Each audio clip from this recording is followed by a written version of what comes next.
Hello दोस्तों, कैसे हैं आप लोग। मैं गौतम कुमार स्वागत करता हूं आपके प्यारे से चैनल चॉइस एजुकेशन में। दोस्तों आज के इस वीडियो में 9th बायोलॉजी चैप्टर 3 यानी जीवों में विविधता को आगे बढ़ाने वाले हैं। ये तीसरा पार्ट होने वाला है। इससे पहले 2 पार्ट हो चुका है, आपने नहीं देखा है तो यूट्यूब पे सर्च करें 9th बायोलॉजी चैप्टर 3। तो चलिए इसमें हम लोग देखना शुरू करते हैं। हम लोगों ने इससे पिछले वाले वीडियो में, याद करिए पहले वीडियो में हम लोगों ने थोड़ा सा वर्गीकरण वगैरह के बारे में समझा और थोड़ा सा नामकरण सब किया कि कौन आए कैसे किए, है ना। दूसरा वीडियो में जब आए तो हम लोगों ने एक ही वीडियो में मोनेरा, प्रोटिस्टा और फंजाई तीनों को कंप्लीट किया था। और मैंने जैसा कि बताया था कि तीसरे वीडियो में पूरा प्लांटी खत्म होने वाला है। तो देखते हैं, कोशिश करते हैं। आज हम आपके लिए प्लांटी वाला टॉपिक लेके आए हैं जो बहुत ही मज़ेदार टॉपिक है और इसे समझना है। वैसे तो देखने में हमें लगते हैं सारे पेड़ पौधे एक ऐसे ही होते हैं, सारे हरे होते हैं, लेकिन जब सही से देखते हैं तो हमें भी लगता है नहीं भाई कुछ तो पौधे हैं, कुछ पेड़ हैं, कुछ में फूल आ रहा है, कुछ में फूल नहीं आ रहा है, कुछ में देख रहे हैं कि लकड़ी आ रहा है, कुछ में लकड़ी नहीं आ रहा है, कुछ में जड़ होता है, कुछ में जड़ नहीं होता है, कुछ में पत्ती होता है, कुछ में पत्ती नहीं होता है। सर ऐसा कहाँ, मैंने देखा है बिना पत्ती वाला, आप लोगों ने देखा है, मैं दिखाता हूँ कुछ देर में। ठीक है, चलिए तो स्टार्ट करते हैं अपने प्यारे से प्लांटी को। थोड़ा सा हाँ एक मिसिंग पॉइंट बच गया था, एक बच्चे ने याद दिलाया था, द्विजगत के बारे में छूट गया था। कैरोलस लिनियस साहब ने ही द्विजगत सिद्धांत भी दिया था, मैं यहीं पर बताता हूँ। द्विजगत का सिद्धांत यानी जीवों को इन्होंने 2 भाग में बांटा था, एक जंतु जगत, एक पादप जगत। इसीलिए द्विजगत सिद्धांत का जो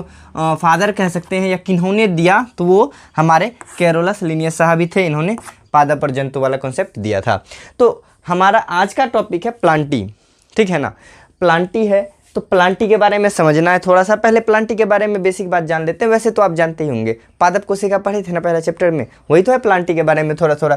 तो ये ज़्यादातर यूकैरियोटिक होंगे। मैं जो वर्ड बोल रहा हूँ उस पर ध्यान दीजिएगा, मैंने वहाँ लिखा है। ये ज़्यादातर मतलब बहुकोशिकीय होते हैं, यूकैरियोटिक होते हैं, है ना। ये ज़्यादातर यूकैरियोटिक होते हैं। अब यूकैरियोटिक होता है मुझे बताने की कोई ज़रूरत नहीं है, मैंने पार्ट 1 में बता रखा है। अगला, ये प्रकाश संश्लेषी होते हैं, अर्थात प्लांटी जगत के जितने भी पौधे हैं उनमें से 99% पौधे वैसे होते हैं जो प्रकाश संश्लेषण से अपना भोजन ग्रहण करते हैं। कुछ पौधे वैसे भी होते हैं जो प्रकाश संश्लेषण नहीं करते हैं, वो दूसरे पौधों से अपना भोजन ग्रहण करते हैं। सर जैसे बात बताई आपने, अमरबेल का पौधा देखा है ना। अमरबेल कहाँ से खाना खाता है, वो किसी दूसरे पेड़ पे आएगा, फिर उसमें अपना शाखा घुसा देता है, उससे चूस के निकाल लेता है खाने वाला चीज़, है ना। तो वैसे पौधे इसमें शामिल हमारा, हालांकि प्लांटी में मैं क्या बोल रहा हूँ, ज़्यादातर कैसे होंगे, प्रकाश है। ये जितना का जितना बात है, ये ज़्यादातर वाला बात है, ज़्यादातर वाला बात ये है, ठीक है ना। पहला तो यूकैरियोटिक हो गया, मतलब इसके कोशिका में भित्ति, झिल्ली, केंद्रक वगैरह दिखाई देगा। दूसरा प्रकाश संश्लेषी हो गया, अर्थात ये प्रकाश संश्लेषण कर पाएगा। और जैसा कि आपको पता है कि जो भी प्रकाश संश्लेषण कर पाता है उसे तो हम स्वपोषी बोलते हैं। तो मतलब लगे हाथ ये स्वपोषी भी हो गया, ये भी बात क्लियर हो गया।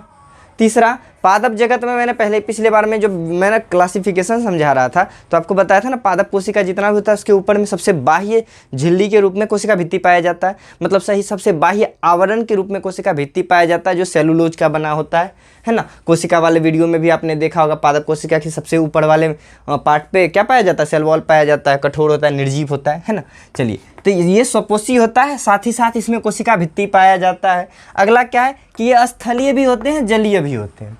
मतलब कुछ तो वैसे पेड़ पौधे हैं जो आपको आसानी से ज़मीन पे दिख जाएगा, कुछ वैसे होते हैं जो जल में ही पाए जाते हैं। यदि आप नदी में कभी नहाने गए होंगे तो आपने नदी के अंदर तो पेड़ पौधा जरूर देखा होगा। अरे आपने नहीं भी देखा तो मूवी में आप जरूर देखे होंगे, जब गोताखोर स्विमिंग करने के लिए अंदर जाता है महासागर सब में खोज करने के लिए, तो वहाँ पे भी बहुत सारा प्लांट दिखाई देता है। तो जैसा कि मैंने बताया कि कुछ पेड़ पौधे स्थलीय होंगे अर्थात ज़मीन पर पाया जाएगा, कुछ वैसे होंगे जो जल के अंदर पाया जाता है। अब थोड़ा सा और एक बच गया कि ये बहुकोशिकीय होता है। ये तो आप समझ ही गए होंगे, यूकैरियोटिक है तो ये बहुकोशिकीय होना ही होना है। समझ में आ गया ना। चलिए आगे चलते हैं कि ये मिसिंग पॉइंट भी मैंने बता दिया। थैंक यू बच्चे, नाम तो आपका भूल गया मैं, आपने ही बताया था सर, आपने गलत बता दिया था। चलो कोई ना। अगला आता है कि अब प्लांटी जगत को देखा, मेरा कैच, बचपन में भी क्रिकेटर हुआ करता था, ऐसा मत सोचना। प्लांटी जगत जो होता है ना, प्लांटी जगत को हम लोगों ने पादप जगत कहना शुरू कर दिया, क्योंकि प्लांटी और पादप सेम चीज़ होता है। इंग्लिश में कहो तो प्लांटी होता है, हिंदी में कहो पादप हो जाता है। तो अब हम पादप जगत के बारे में पढ़ते हैं। एक साइंटिस्ट थे, बायोलॉजिस्ट थे, इनका नाम था आइकलर। हालांकि इंग्लिश में आइकलर लिखा जाता है लेकिन हिंदी में आइकलर लिखा जाता है। आइकलर साहब ने 1883 ईस्वी में, थोड़ा सा बहुत आगे आ गए हम लोग, कितना पीछे शुरू किए थे, 1883 तक पहुंच गए। 1883 ईस्वी में बोला कि देखिए पेड़ पौधे जो होते हैं ना वो 2 टाइप में बटेंगे, यानी पादप जगत जो होगा 2 भाग में बटेगा। एक तो वैसा पादप जगत होगा जिसमें बीज होगा एक तो वैसा पादप जगत होगा जिसमें बीज होगा, एक ऐसा पादप जगत होगा जिसमें बीज नहीं होगा, अर्थात बीज रहित होगा। बीज रहित मतलब बीज नहीं होना। तो बीज के आधार पे, बीज होने नहीं होने के आधार पर पादप कोशिका को पादप जगत को आइकलर साहब ने 2 भागों में बांटा था। तो ये आपसे क्वेश्चन बन सकता है कि बीज के आधार पे सर्वप्रथम पादप जगत का विभाजन किन्होंने किया था? तो आइकलर ने किया था। अब आंख में कलर करते करते बीज पे ध्यान आया होगा, इसे याद रखिएगा, ठीक है ना, नाम है बेचारे का आइकलर। अगला है कि अब ये तो हो गया, लेकिन जब और डेवलप हुआ दुनिया, है ना, दुनिया तो विकसित होते जाती है। पहले छोटकुन्मी मोबाइल चलाते थे, हेलो कौन, फिर आया बड़ा वाला फ़ोन, अब उससे भी मन नहीं भरा तो आ गया टैब। पहले 2G से काम चलाते थे, फिर आया 3G, फिर आया 4G, अब लोग आ गया 5G। अब 5G जब से आया, आप जान रहे होंगे एयरटेल वालों का, 5G जब से आया है, 4G बाप रे कितना स्पीड चल रहा है, 7 Mbps 8 Mbps तो नॉर्मली देता है। अब पहले देता था 4G, आता था पिचक पिचक के, लो जी भाई 2G दे रहे हैं, लेकिन अब कुछ तो फ़ायदा हो रहा है, लेकिन पता नहीं आगे क्या होगा इसका, है ना। फेनडो गेम्स और क्रिप्टो गेम्स 2 भागों में बांटा गया था, नाम याद रखिएगा आइकलर साहब के द्वारा। मुद्दे की बात है कि फेनडो गेम्स जो होता है वो बीज युक्त है और क्रिप्टो गेम्स जो होता है वो बीज रहित है, अर्थात उसमें बीज नहीं पाया जाता। सर ये याद कैसे रखेंगे? ऐसे याद रखेंगे, फैमिली में तो बच्चा पाया जाता है ना, बीज मतलब बच्चा, समझ ना, फल का बच्चा बीज, वही तो आगे चल के अगला फल बनाएगा, अगला पैर बनाएगा, उससे फल बनेगा, है ना। तो फैमिली में बच्चा पाया जाता है, फैमिली, फेनडो मतलब फैमिली, फैमिली में बच्चा पाया जाएगा, है ना।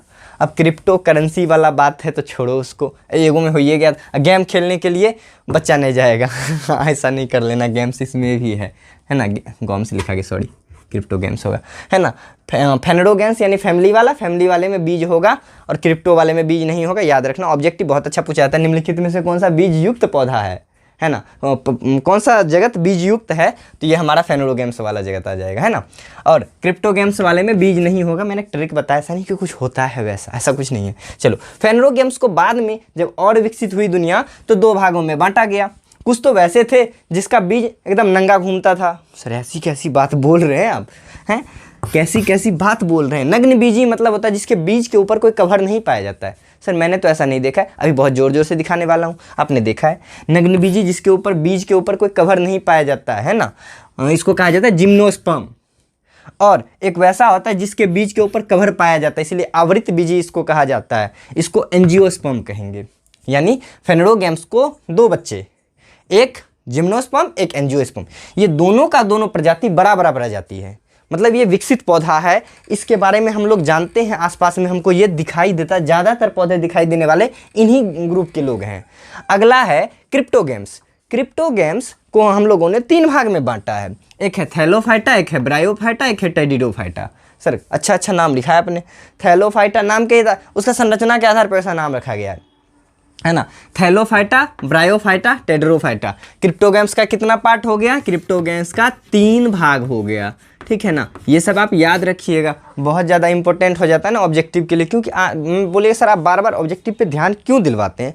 रीज़न है कि आप ओलंपियाड दीजिए, ऑब्जेक्टिव पूछेगा, आप फाइनल एग्ज़ाम दीजिए 50% ऑब्जेक्टिव रहने वाला है, कोई सा बड़ा एग्ज़ाम दीजिए ऑब्जेक्टिव रहने वाला है। तो सब्जेक्टिव तो हम समझ के लिख सकते हैं, लेकिन ऑब्जेक्टिव हैवी हो जाता है क्योंकि वो पॉइंट में आएगा, पॉइंट वाली बात को पॉइंट में पढ़ लेते हैं, है ना, समझ रहे होगे। चलिए, तो क्रिप्टो गेम्स का 3 भाग है, क्रिप्टो गेम्स का 3 भाग है। फैमिली में 2 बच्चे हैं, फेनडो गेम्स के 2 बच्चे हैं, क्रिप्टो गेम्स के 3 भाग हैं। फेनडो गेम्स के क्या देखिएगा, क्रिप्टो गेम्स का 3 पार्ट, फेनडो गेम्स का 2 पार्ट, ऐसे वाला 2 पार्ट है ना। एक एंजियोस्पर्म, एक है जिम्नोस्पर्म, सॉरी उल्टा हो गया, एक जिम्नोस्पर्म एक एंजियोस्पर्म। जिम्नोस्पर्म ऐसा पौधा होगा जिसमें बीज के ऊपर कोई कवर नहीं पाया जाएगा, अर्थात नग्न बीजी होगा। और एंजियोस्पर्म ऐसा पौधा होगा जो आवृत बीजी होगा। नग्न बीजी कहने का क्या मतलब हुआ? उसके बीजों पे कोई कवर नहीं होगा। हालांकि इन दोनों ग्रुप को बहुत लंबे चौड़े तरीके से पढ़ेंगे, जैसा मोनेरा, प्रोटिस्टा और फंजाई को पढ़ा था।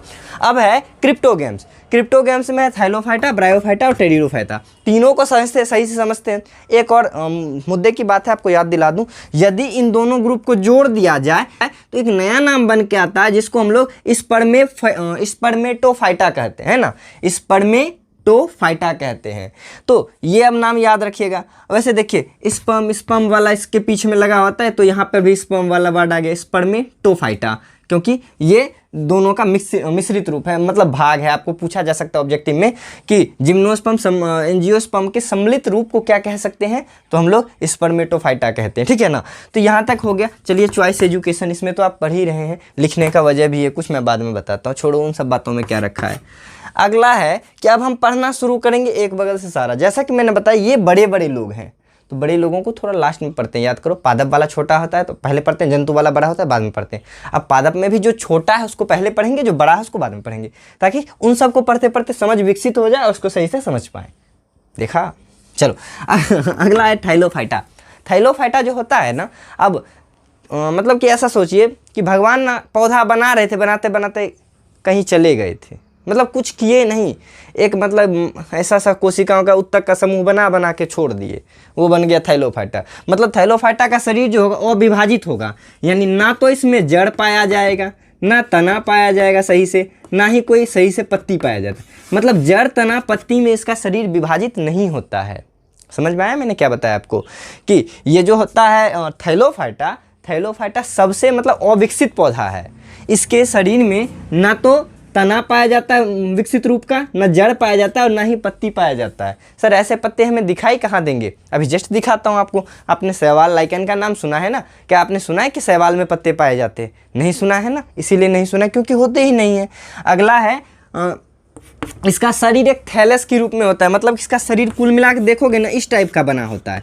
तो पैकेट की तरह नहीं दिख रहा है, एक थैला की तरह दिख रहा है, इसीलिए थैला ऐसा होने के कारण इसका नाम है थाइलोफाइटा, है ना। थैला ऐसा थैलस शरीर होता है, इसका शरीर का संरचना कैसा होता है, थैलस टाइप का होता है। तो शरीर एक थैलस के समान होता है, इसी वजह से इसको थैलोफाइटा कहा जाता है। अगला, इसमें संवहन तंत्र का अभाव होता है। अरे भाई, जिसमें पत्ता ही नहीं है, जिसमें जड़ ही नहीं है, संवहन तंत्र कहाँ से बनेगा? आप ही लोग बता दो जी, हम आप ही से पूछते हैं। चलिए हटाइए, मजाक कर रहे थे, समझ गए, आसान सा था।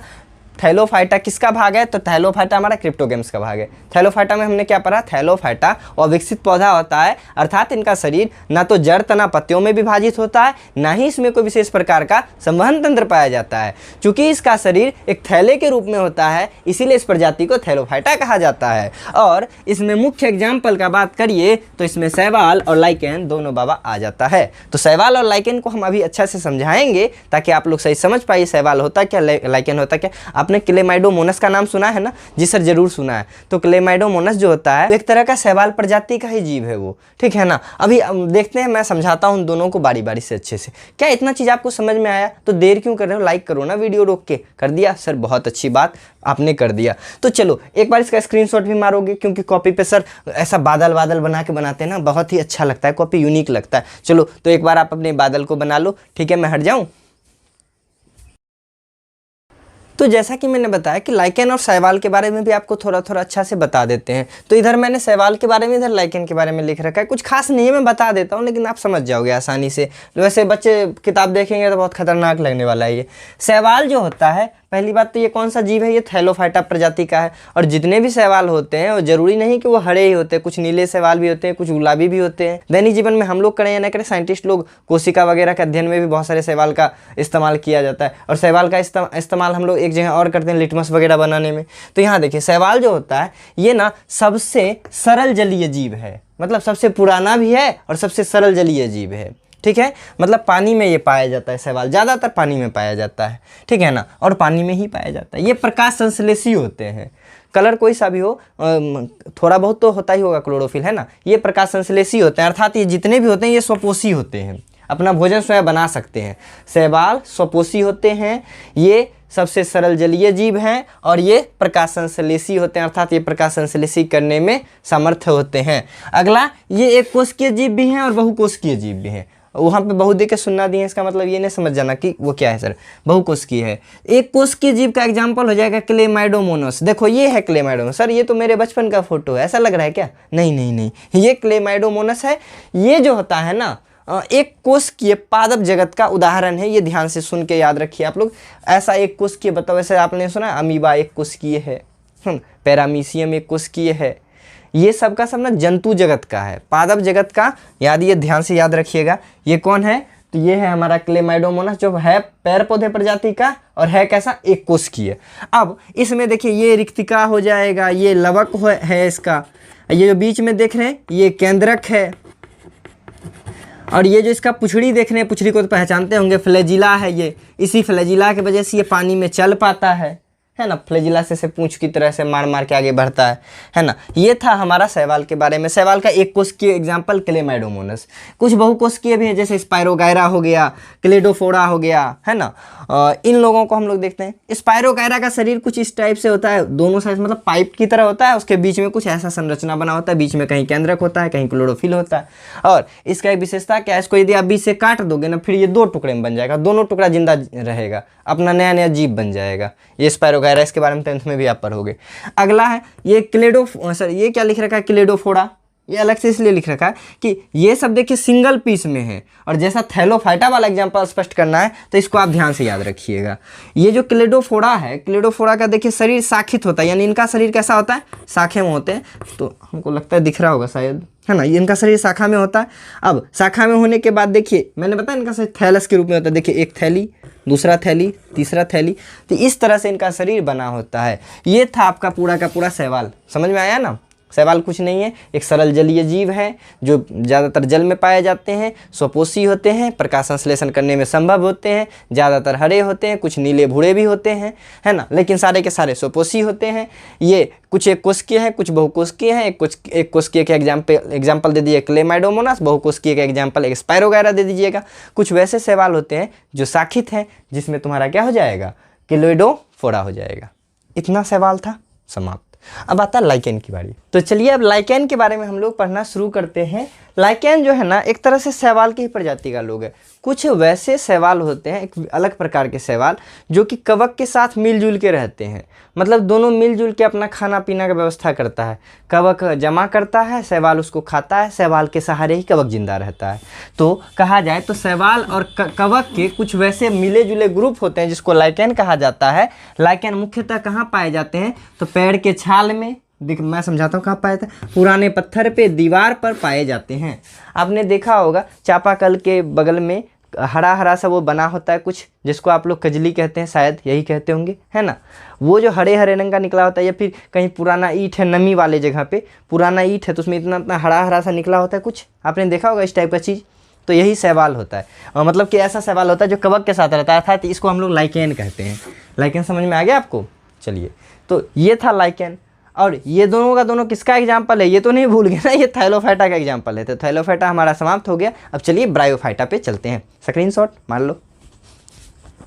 चलिए नेक्स्ट हमारा है ब्रायोफाइटा। ये थोड़ा इंपॉर्टेंट है, ध्यान से सुनना है इसको। ब्रायोफाइटा जो होता है, सबसे पहले तो याद रखिए, ज़्यादातर नमी वाले स्थान पे और छायादार स्थान पे पाया जाता है। नमी वाले स्थान पे अर्थात ये पानी में भी रहता है थोड़ा थोड़ा, और ज़्यादातर ये ज़मीन पे पाया जाता है। लेकिन जहाँ पे छाया हो, धूप में ये नहीं पाया जाता, धूप में जल जाता है, ठीक है ना। अब चूंकि ये नमी वाले स्थान पे भी पाया जाता है और ज़मीन पर भी पाया जाता है, इसीलिए इसे पादप जगत का उभयचर कहा जाता है। बहुत अच्छा ऑब्जेक्टिव है इसके लिए। पादप जगत का उभयचर किसको कहा जाता है, ब्रायोफाइटा को कहा जाता है। इसी तरह आगे चल के हम जंतु जगत में भी देखेंगे, उसका भी एक उभयचर आएगा, ठीक है ना। पादप जगत का उभयचर कौन हो गया, ब्रायोफाइटा हो गया, याद रखिएगा, है ना। अगला क्या है, ये ज़्यादातर छोटे और हरे होते हैं। मतलब जितने भी इस प्रजाति में शामिल होंगे पौधे, भी देखेंगे उदाहरण, इस प्रजाति में जितने पौधे शामिल हैं वो छोटे छोटे होंगे ज़्यादातर और हरे होंगे। और पिछले में भी हम लोगों ने देखा छोटे छोटे ही पौधे होते हैं। एक कोशिकीय हम लोगों ने देखा, मतलब अभी तक पौधा बड़ा नहीं हुआ, बड़ा वाला पौधा नहीं पढ़ रहे हैं, मैंने बताया ना, जिम्नोस्पर्म एंजियोस्पर्म में पढ़ेंगे वो, ठीक है। चलिए अगला है, इनका शरीर जो होता है थैलस के रूप में भी होता है, और कुछ कुछ पत्ती और तने में भी विभाजित होता है ना, तना पत्ती में भी विभाजित होता है। मतलब इनका शरीर कुछ तो वैसा इसमें मेंबर होगा जो पूरे थैलस के रूप में होगा, कुछ वैसा मेंबर होगा जिसमें पत्ती वत्ती भी निकला होगा, तना भी होगा। अभी आगे चल के देखते हैं। इनमें ना वास्तविक जड़ का अभाव पाया जाता है। मतलब इसका रियल जड़ कौन सा वो पता नहीं चलता है, कि एक जैसा होता है ना कि एक आम का पेड़ लीजिए, इसमें वास्तविक एक जड़ होता है, लेकिन इन सब में ऐसी व्यवस्था नहीं होती, इसमें वास्तविक जड़ नहीं होता है। अगला है, संवहन तंत्र अनुपस्थित रहता है। संवहन तंत्र अर्थात जाइलम फ्लोएम, है ना, जाइलम और फ्लोएम, ये क्या रहता है, अनुपस्थित रहता है। ये ध्यान से याद रखिएगा। ये पिछला वाला था ना, पिछला वाला में भी जाइलम फ्लोएम नहीं पाया जाता था भाई, जिसमें पत्ते जड़ तना नहीं है तो जाइलम फ्लोएम कहाँ से पाया जाएगा। इसमें वास्तविक जड़ नहीं है, इसीलिए जाइलम फ्लोएम का अभाव होता है। कुछ उदाहरण, मॉस का पौधा, रिक्सिया हो गया, मार्केंसिया हो गया। सर भैंसिया ने लिख दिए एगो, अरे हम नहीं लिख रहे हैं, किताब का दिया हुआ है ना। रिक्सिया, मार्केंसिया और मॉस, ये तीनों का तीनों एग्जाम्पल है ब्रायोफाइटा का। सर पिक्चर जरूर दिखाइएगा। तो ये देखिए, ये पिक्चर है मॉस का, और सेकेंड वाला पिक्चर ये वाला है रिक्सिया का, और ये जो पिक्चर देख रहे हैं ये है मार्केंसिया का।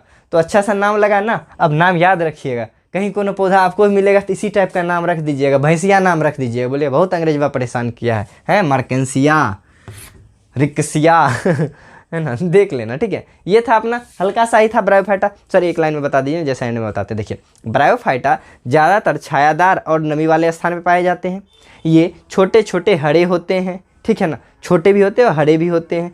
ये पादप जगत का उभयचर कहलाता है। ये पॉइंट अब नोट में जरूर लिखना है, ये पादप जगत का उभयचर कहलाता है। इनका कुछ प्रजाति थैलस के रूप में शरीर होता है, कुछ प्रजाति का शरीर तना एवं पत्तियों में विभाजित होता है। इसमें वास्तविक जड़ का अभाव होता है, इसीलिए इसमें संवहन तंत्र नहीं पाया जाता, अर्थात जाइलम फ्लोएम नहीं पाया जाता है। और लास्ट बच गया कि एक यहाँ पे छूट गया, कोई छूटा क्या? कहाँ सर, आप छूटने कहाँ देते हैं? हो गया एग्जाम्पल क्या हो गया? मॉस हो गया, रिक्सिया हो गया, मार्केंसिया हो गया, ठीक है।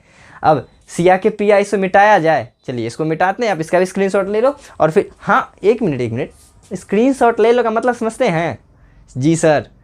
आप एक मेरा बात मानिए, आप कभी कॉपी लेके बैठिए, जब मैं स्क्रीनशॉट लेने बोलता हूँ आप वीडियो रोक के लिखिए, और एक दिन आप क्या करिए, पढ़ लीजिए, स्क्रीनशॉट लेके आइए, देखिए दोनों दिन में आप कंपेयर करिए, मज़ा किस दिन आया। जिस दिन आप लिखोगे ना, आप अपना नोट्स बनाओगे ना, उस दिन ज़्यादा मज़ा आएगा।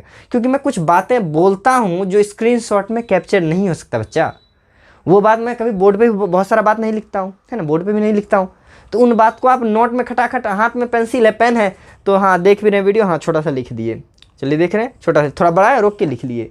इससे क्या होगा, आपका एक अच्छा कॉपी तैयार होगा। स्क्रीनशॉट हमेशा अच्छा बात नहीं होता, ठीक है ना। चलिए अभी तो ले लीजिए फिलहाल। क्रिप्टोगैम्स फैमिली में 3 लोग थे ना। पहला तो थैलोफाइटा था, पढ़ लिया हम लोगों ने। दूसरा ब्रायोफाइटा था, पढ़ लिया। एक तीसरा ही बचा, चलो इसे भी पढ़ लेते हैं, है ना। अब देखिए पहला वाला जो था वो एकदम में विकसित नहीं था, है ना, उसका शरीर में पत्ता वत्ता भी नहीं था। दूसरे में थोड़ा पत्ता आया था, इसमें पत्ता जड़ तना सब आ गया है, ठीक है ना। चलिए देखना शुरू करते हैं। इसका नाम है टेरिडोफाइटा ग्रुप, है ना। टेरिडोफाइटा वर्ग में क्या होता है, थोड़ा सा देखिए, इनका शरीर जड़ तना पत्तियों में विभाजित तो होता है, बात समझ गए ना। इनका शरीर इन तीनों भाग में विभाजित होता है। दूसरा, इसमें संवहन तंत्र उपस्थित रहता है। मैंने जैसा कि बताया, जड़ जिसमें पाया जाता है उसमें संवहन तंत्र पाया जाता है। सामान्यतः मेरे हिसाब से ट्रिक के माध्यम से याद रखिए, ऐसा नहीं कि ये फिक्स ही होगा, हो सकता है कोई होता होगा, नहीं होता होगा, मुझे नहीं पता ज़्यादा का, अपने सिलेबस का तो मुझे पता है ना। चलिए देखते हैं। संवहन तंत्र क्या रहता है, उपस्थित रहता है। क्यों? क्योंकि इसमें जड़ पाया जा रहा है, देखिए है ना, जड़ पाया जा रहा है। तो इनका शरीर जड़ तना पत्ती में विभाजित होता है और इसमें संवहन तंत्र पाया जाता है। और होंगे तो सारे सपोसी ही, क्योंकि प्लांटी है ये, है ना। सबसे पुराना संवहन पौधा इसे माना जाता है। आपको ये ऑब्जेक्टिव में पूछा जाता है, सबसे पुराना संवहन पौधा का वर्ग है तो टेरिडोफाइटा होता है, ठीक है ना, ये याद रखिएगा। अगला है, ये भी छायादार और नम वाले स्थान पे पाए जाएंगे। छायादार नमी क्यों आता है? क्योंकि देखिए छोटे पौधे होते हैं ना, ये सब छोटा पौधा को आप धूप में, खतरनाक से धूप में रख दिया, भून के वो सूख जाएगा, इसीलिए छायादार स्थान पाया जाता है। और छोटा पौधा है, बेचारे को हमेशा नमी चाहिए, इसीलिए कहाँ पाया जाता है, नमी वाले स्थान पर पाया जाता है। अगला है कि बीज का अभाव होता है इसमें, है ना, इसमें बीज नहीं पाया जाता। अभी तक जो हम देख रहे हैं एक में बीज पाया जाता है, नहीं। क्यों सर? क्योंकि ये क्रिप्टोगैम्स का है। आपने तो बताया था क्रिप्टोगैम्स में बीज ही नहीं पाया जाएगा। चलिए इसीलिए इसे विकसित बीज रहित पौधा का उपाधि दिया गया है ना। चलिए अगला है इसका उदाहरण, जितना भी फर्न होता है, सारा का सारा फर्न इसका एग्जाम्पल है। सर फर्न किसको कहते हैं? तो ये पिक्चर जो देख रहे हैं, ये पिक्चर फर्न का है ना। फर्न बहुत सारे कैटेगरी में भी होता है, जितना का जितना फर्न है सारा इसी का एग्जाम्पल है। कुछ और सर बताइए। अब देखिए तीनों हमारा खत्म हो गया, थैलोफाइटा, ब्रायोफाइटा, टेरिडोफाइटा, इन तीनों का मिला हुआ ग्रुप क्रिप्टोगैम्स कहलाता है। क्रिप्टोगैम्स में बीज नहीं पाया जाता है, इसमें नग्न भ्रूण पाया जाता है, जिसे हम लोग बीजाणु कहते हैं, ठीक है। अब सर भ्रूण क्या होता है तो हम लोग आगे चल के पढ़ेंगे। भ्रूण फिलहाल से याद रख लीजिए इस चीज़ को, है ना, आगे क्लास में पढ़ेंगे 10th क्लास में। तो इसमें क्या होता है, बीज नहीं पाया जाता, इसमें नग्न भ्रूण पाया जाता है, इसी नग्न भ्रूण को बीजाणु कहते हैं। और इसमें जो जननांग होता है वो अप्रत्यक्ष होता है। जननांग मतलब वैसा अंग जिससे जन्म लेता है कोई, जैसे हम पेड़ पौधे में जननांग क्या होता है, फूल होता है, फूल में ही बीज का निर्माण होता है। तो इसमें कोई जननांग वगैरह प्रत्यक्ष रूप से दिखाई नहीं देता, इसलिए अप्रत्यक्ष रहता है। अप्रत्यक्ष मतलब सामने में दिखाई नहीं देता है। क्या बोल दे, ये था हमारा प्यारा सा क्रिप्टोगैम्स वर्ल्ड। समझ में आ गया ना क्रिप्टोगैम्स में? पहला थैलोफाइटा बहुत ही पुराना सरल जलीय जीव था, शरीर थैलस में विभाजित था, किसी प्रकार का संवहन तंत्र नहीं था, शरीर पत्ती तना वगैरह में विभाजित नहीं था। एग्जाम्पल क्या था, शैवाल और लाइकेन। फिर आगे बढ़े तो हमारे पास आया ब्रायोफाइटा। ये कैसा था? ये पादप जगत का उभयचर था, ज़्यादातर नमी और छायादार स्थान पे पाया जाता था, और ये खास करके क्या कहते हैं, दीवाल उवाल में भी पाया जाता था, कहीं कहीं वो तो खैर लाइकेन भी पाया जाता था। ये जो था क्या नाम था भाई, ब्रायोफाइटा क्या था, पादप जगत का उभयचर था। इसका भी एग्जाम्पल आया था मिक्सिया, मर्केंसिया। फिर लास्ट आया टेरिडोफाइटा। टेरिडोफाइटा कौन हुआ? तो अभी जो हम लोगों ने पढ़ा, ये थोड़ा और ज़्यादा विकसित हो गया, इसमें जड़ तना पत्ती तीनों आ गया, संवहन तंत्र आ गया, इससे पहले दोनों में नहीं था। ये सबसे पुराना संवहन पौधा होता है, क्योंकि इनमें बीज नहीं पाया जाता, इसीलिए विकसित बीज रहित पौधा का उपाधि दिया गया इसे। ठीक है, ये भी छायादार नमी वाले स्थान पाया जाता है, बीज का अभाव रहता है क्योंकि ये क्रिप्टोगम्स में है। इतना था, मुझे तो याद है। हो गया आपका? हो गया, तो इसको मिटाते हैं और चलते हैं लास्ट दो जो बचा हुआ, एंजियोस्पर्म और जिम्नोस्पर्म, इन दोनों को भी इसी में खत्म करते हैं। मिटाया जाए। चलिए, सबसे लास्ट वाला पार्ट आ चुका है जो हमारे जान पहचान का है, एंजियोस्पर्म, जिम्नोस्पर्म और एंजियोस्पर्म। जिम्नोस्पर्म मैंने जैसा कि थोड़ी देर पहले बताया था, नग्न बीजी होगा, एंजियोस्पर्म आवृत बीजी होगा। इसको आवृत बीजी कहते हैं, इसको अनावृत बीजी भी आप कह सकते हैं। चलिए देखते हैं, इन सारे पौधे को आप कहीं ना कहीं देख चुके हैं, एग्जाम्पल से समझते हैं और साथ ही साथ इसके विशेषताओं को पे ध्यान देते हैं। पहला तो ये नग्न बीजी होगा, अर्थात इसमें बीज फल के भीतर नहीं बनता है। नग्न बीजी का अब मतलब समझे क्या होता है? जिसका फल के अंदर बीज बन रहा है ना, वो होता है कौन सा बीज, मतलब वो होता है आवृत बीजी। उसके फल के चारों बगल कवर है, उसके बीज के चारों बगल कवर, उसका बीज दिखेगा नहीं। और इसका बीज नग्न बीजी होता है, अर्थात नंगा होता है, ऊपर से ही दिखाई देता है। सर कौन सा ऐसा होता होगा? साइकस पाइनस का नाम आपने सुना है? आपने सुना नहीं होगा, देखा जरूर होगा। ये देखिए, ये साइकस का प्लांट है, प्लांट तो यही कह सकते हैं, पेड़ है ना। ये साइकस का पेड़ है, और साइकस के पेड़ का जो बीज होता है ये बाहर होता है, ठीक है ना, फल से बाहर होता है, फल के अंदर बीज नहीं होता है। आपने इसका और भी कुछ एग्जाम्पल देखा होगा, आपने आसपास में भी कुछ वैसे एग्जाम्पल ढूंढिए और कमेंट करिए कि सर जिसका फल के बाहर बीज होता है। सर सोचने से तो नहीं आ रहा है, ढूंढने से सब मिलता है। चलिए, ढूंढने से तो दूध में घी मिल जाता है, बस सही से ढूंढना पड़ता है। अगला है, इसमें फूल का अभाव होता है। अरे भैया, जिसमें फूल रहेगा, फूल के पीछे ना क्या अंडाशय रहता है, जिसको हम लोग बाद में खा जाते हैं, है ना। फूल के पीछे जो भाग रहता है, ओवड़ी, उसी को तो फल बनता है। ओवड़ी के बीच में बीज बनेगा, जिसमें फल में बीजे नहीं बन रहा है, उसमें फूल कहाँ से होगा? सोचने वाली बात है। इसीलिए इसमें फूल नहीं होता है, जिम्नोस्पर्म के पौधे में फूल नहीं होता है। अगला, ये पौधे बहुवर्षीय होते हैं, मतलब बहुत दिन तक जिंदा रहते हैं। सदाबहार होते हैं, मतलब हमेशा जीवित रहते हैं, मतलब धूप, पानी, ठंडी, गर्मी, जेठ, आषाढ़, सावन, भादो, आश्विन, कार्तिक सब में जिंदा रहता है, समझ रहे हैं ना। चलिए, अगला होता है, ये काष्ठीय होते हैं। काष्ठीय मतलब इनका शरीर वुडी होता है, लकड़ी से बना होता है। अभी तक जो हम लोग देख रहे हैं, छोटा सा नन्हा सा बच्चा देख रहे हैं, छोटी बच्ची देख रहे थे, अब थोड़ा बड़ा हो गया है ना। काठ का शरीर होता है इनका, इनको काटोगे काठ ऐसा दिखने में ही पता। नारियल का गाछ देखे है ना, नारियल का गाछ, साइकस का गाछ सेम टू सेम नारियल के ऐसा रहता है, ठीक है ना। नारियल आपने देखा होगा, खजूर का गाछ देखा होगा, इन सब के टाइप का होता है साइकस का प्लांट, है ना। तो आप देख लीजिए, वो लकड़ी ऐसा बना होता है। अगला, पौधे जो होते हैं इनके, या पेड़ कह लो, इनका पौधा जो होता है जड़, तना, पत्ती में विभाजित होता है। ये तो बोलने की बात ही नहीं है, विकसित पौधा है ये लोग। उदाहरण में साइकस और पाइनस आ गया। पिक्चर तो आपने देख ही लिया साइकस और पाइनस का, समझ में आ गया। चलिए, अब ये खत्म हो गया, ये हमारा जिम्नोस्पर्म खत्म हो गया। इससे ना ज़्यादातर हमारे आवश्यकताओं की पूर्ति नहीं होती। ये है हमारे सबसे जान पहचान के लोग, मेंबर, जो भी कह लो। आइए इसके बारे में पढ़ते हैं। सबसे पहला तो ये पादप जगत का सबसे बड़ा समूह है। अब देखिए, मैंने इतना ज़्यादा जोर से कर दिया, कुछ चीज़ मिट गया। सबसे बड़ा समूह है ना, मतलब कि जितना भी पेड़ पौधा है, यदि 100% पेड़ पौधा है तो 70%, 65-70% सिर्फ एंजियोस्पर्म पौधा पाया जाता है। और ये कैसा होता है? आवृत बीजी होता है, यानी इसका बीज फल के भीतर बनता है। और इन सब को हम लोगों ने देख रखा है। मनुष्य के अधिकांश आवश्यकताओं की पूर्ति इसी से होती है, ठीक है ना। हम लोग को जितना भी चीज़ जरूरी होता है, चाहे हमको अनाज चाहिए, दाल चाहिए, तेल, फल, सब्जी, इसी से मिलता है। अब तो पहचान रहे होंगे सर, अगल बगल में जो है, तब तो ये सारा का सारा हम लोगों के इधर एंजियोस्पर्म ही है। तो जी बिल्कुल।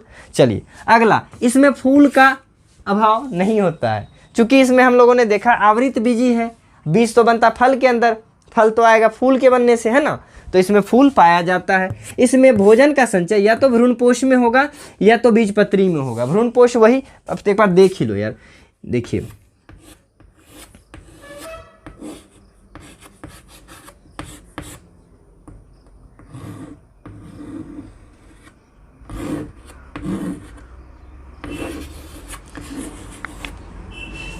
अब देखिए इतना में आप लोग समझ जाइए, ये एक फूल का मैंने फोटो बनाया है। फूल का ये पंखुड़ी वाला भाग है, ठीक है ना, इसी को कहा जाता है, या तो आप इसको भ्रूणपोष कह लीजिए या इसको ओवरी कह लीजिए, ठीक है ना, इसी को हम लोग भ्रूणपोष कहते हैं।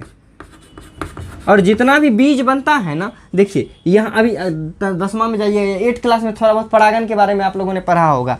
यहाँ से एक पराग उठ के जाएगा, यहाँ पे आएगा, वो नीचे आएगा, यहाँ पे विकसित होकर के बीज का निर्माण करेगा, ठीक है ना। अर्थात बीज का निर्माण कहाँ होता है? भ्रूणपोष के अंदर होता है।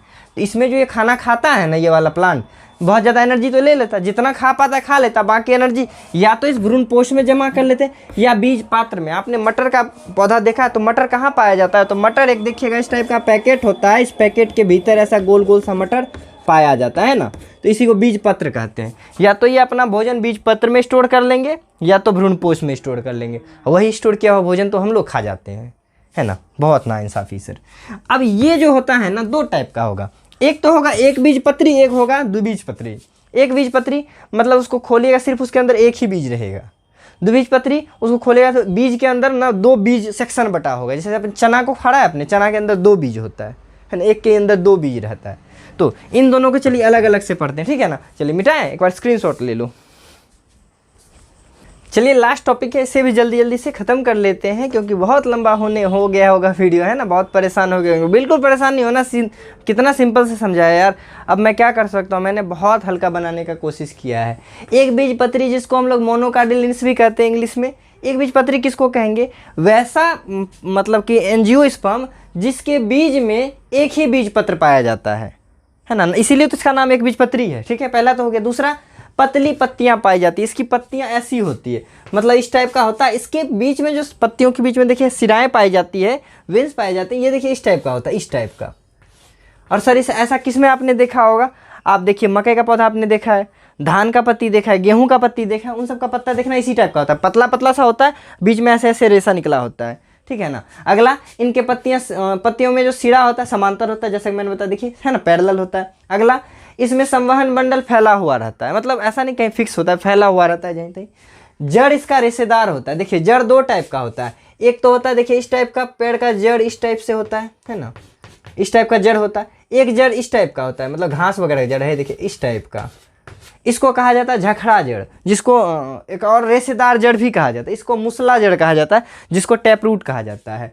तो इसमें ना इस टाइप का जड़ पाया जाता है जिसको रेशेदार जड़ कहते हैं, ठीक है। एग्जाम्पल देख लेते हैं, धान, घास, बांस, नारियल, तार, गन्ना, गेहूं सर बेच रहे हैं क्या? तो ये सब इसका एग्जाम्पल हो गया। तो मुख्य रूप से आपको 1-2 एग्जाम्पल तो याद रह ही जाएगा। गेहूं याद रह जाएगा, धान ये आपको याद रह जाएगा, घास याद रह जाएगा, गन्ना याद रह जाएगा। ये था एक बीजपत्री। अंतर बहुत बार एग्जाम में पूछता है, एक बीजपत्री द्विबीजपत्री में अंतर बताइए। दूसरा है जिसको हम लोग क्या कह सकते हैं, डाइकार्डिलियंस कह सकते हैं, द्विबीजपत्री। ये होता है इसके बीज में ना क्या पाया जाता है, 2 बीजपत्र पाए जाते हैं। अभी देखिए एग्जाम्पल से समझ में आएगा आपको। पत्तियां इसकी जालवत होती है, इसका पत्ती देखिए रेशेदार समांतर सिराएं पाई जाती थी। इसमें देखिए कैसा होगा, इसका पत्ती तो कुछ इस टाइप का होता है, इस टाइप का होता है ना। जैसा कि देखिए एक सीधा बनाते हैं ऐसा, तो देखिए इसमें जालवत संरचना पाया जाता है ना।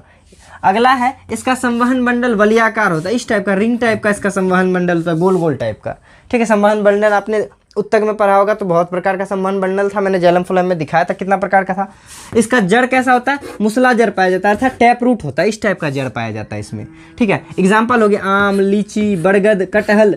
आपने लीची खोला होगा या फिर बरगद आपने देखा होगा, कटहल देखा होगा, ये एक ही बीज पत्र के अंदर बहुत सारे बीज पाए जाते हैं। बोले सर आम कैसे हो सकता है? आम में तो एक ही बीज पाया जाता है ना। आम को गुठली होता है, उसको फाड़िएगा, उसके बीच में होता है, 2 टुकड़े में विभाजित रहता है वो। इन सब में देखिए कोई 2 टुकड़ा वाला आपको नहीं दिख रहा होगा। आप इसी तरह से लीची का बीज का छिलका हटाइएगा ना, क्योंकि ये आवृत बीजी है, बीज के ऊपर कवर होता है, कवर जैसे ही हटाइएगा उसके अंदर आपको दिखाई देगा, ठीक है ना। 2 पीस। चलिए, तो ये था अपना प्यारा सा प्लांटी ख़त्म हो गया पूरा, एक ही वीडियो में पूरा प्लांटी ख़त्म हो गया, मैंने जैसा कि बताया था। अब जंतु पे चलेंगे। आप यदि वीडियो पूरा कंप्लीट देखें तो यार एक कमेंट करके मुझे बताओ कि पादप जगत का उभयचर किसे कहा जाता है। दूसरा कमेंट ये करना है, क्या आपको ये समझ में आया? यार इतना भी नहीं करते हो आप लोग, हद हो, है ना। इतना तो करो, वीडियो लाइक करो, अपने दोस्तों को शेयर करो जिसे प्लांटी आज तक समझ में नहीं आया था, ठीक है। तो ऐसे ही हंसते खेलते पढ़ते रहेंगे, बार बार हम लोग मिलते रहेंगे। फिलहाल के लिए तो bye bye and take care.